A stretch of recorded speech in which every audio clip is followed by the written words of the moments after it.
তুফান আগেও হয়েছে ছবি, তুফান নামে।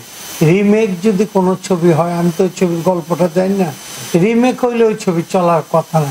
রিমেক ছবি আমাদের বাংলাদেশে চলে না, এটা সবার প্রথম কথা। আর যদি রিমেক না হয়, অন্য কোনো গল্প হয়, যত বড় বড় কথা বলে ওই ছবি অত বড় যায় না। কথা কম বলা ভালো, ছবি দেখলে দর্শকই তো বলবে ভালো মন্দ।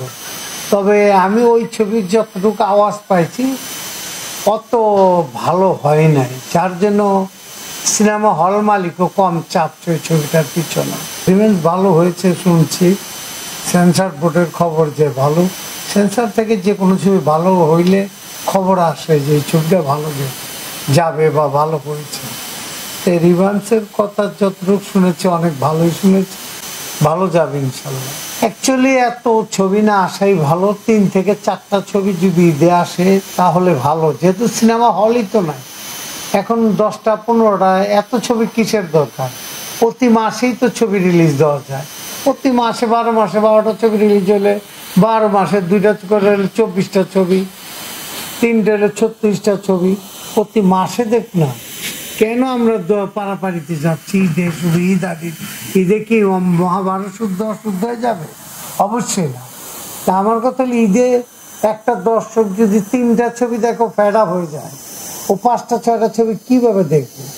এই জন্যই বলছি ছবিও কমানো উচিত, 3 থেকে 4টা ছবির মধ্যে থাকা ভালো হবে। সিনেপ্লেক্স অ্যাকচুয়ালি এখন খুব কম, সিনে কমপ্লেক্স হচ্ছে, আরো বাড়বে। আর একটা বছর অপেক্ষা করেন, অনেক সিনেমা হবে।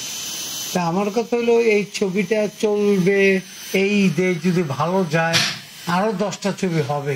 আর সব ছবি আমি ভালো মনে করব যে যতগুলো ছবি রিলিজ হোক সবগুলাই যেন মোটামুটি ভালো যায়, এটা আশা করব। কিন্তু এত ছবি আসলে ভালোর চিন্তা করা যায় না, আর ভালো এত ছবি যাবে না, ওই 1টা 2টার মধ্যেই থাকবে। যে ছবির বিতর্ক আসে, যেরকম তুফান আগেও হয়েছে ছবি, তুফান নামে। রিমেক যদি কোনো ছবি হয়, আমি তো ওই ছবির গল্পটা জানি না, রিমেক হইলে ওই ছবি চলার কথা না। রিমেক ছবি আমাদের বাংলাদেশে চলে না, এটা সবার প্রথম কথা। আর যদি রিমেক না হয়, অন্য কোনো গল্প হয়, যত বড় বড় কথা বলে ওই ছবি অত বড় যায় না।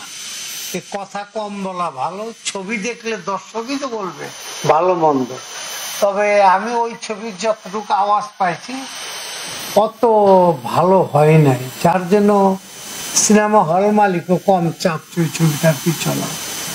তো ওই ছবি ভালো হলে অবশ্যই ভালো যাবে, কিন্তু আমার মনে হয় না অত ভালো যাওয়ার।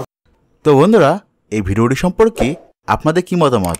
অবশ্যই নিচের কমেন্ট বক্সটিতে আপনাদের মতামত জানাতে ভুলবেন না।